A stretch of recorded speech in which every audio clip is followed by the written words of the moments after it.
Guten Morgen, Unteroffizier. Haben Sie gut geschlafen? Ja, aber ich hatte einen seltsamen Traum. Ich habe geträumt von dem Leben auf der Erde. Wie kann es sein? Sie wurden doch wie Ihre Eltern im Weltraum geboren. Die Erde existierte da schon nicht mehr. Aber unsere Großeltern haben uns damals viel davon erzählt. Sie waren genauso alt wie wir jetzt, als sie auf das Raumschiff kamen. Ich kann mich auch noch gut an sie erinnern. Sie sprachen nie von der Erde. Sie sagten immer Heimat. Oh, ich glaube, ich habe was von ihnen gefunden. Ein Blick aus dem Fenster an einem warmen Sommerwochenendsmorgen. Die Sonne berührt meine Haut und ich kann kaum sehen, weil meine Augen noch an die Dunkelheit gewöhnt sind.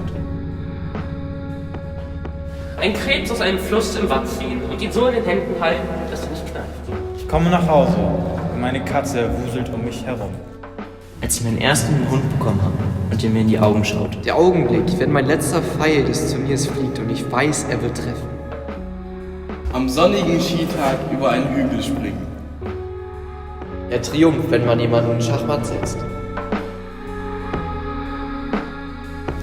Der Moment, in dem man die Welle erwischt. Abends auf einen Hügel den Sonnenuntergang anschauen, es riecht nach Wald und die Bäume rauschen. Das nächtliche Treffen mit Freunden am See.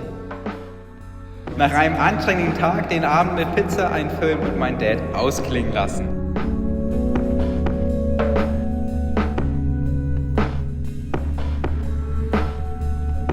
Es ist warm und gemütlich, entspannt.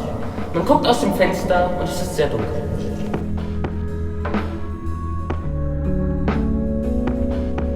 Dies war ein Film von Luan, Lukas, Kilian, Nano, Tim, Falk, Henning, Taro, Anton, Charlotte, Hanna, Mika, Theresia, Leo, Bent, Klaas und Kajai.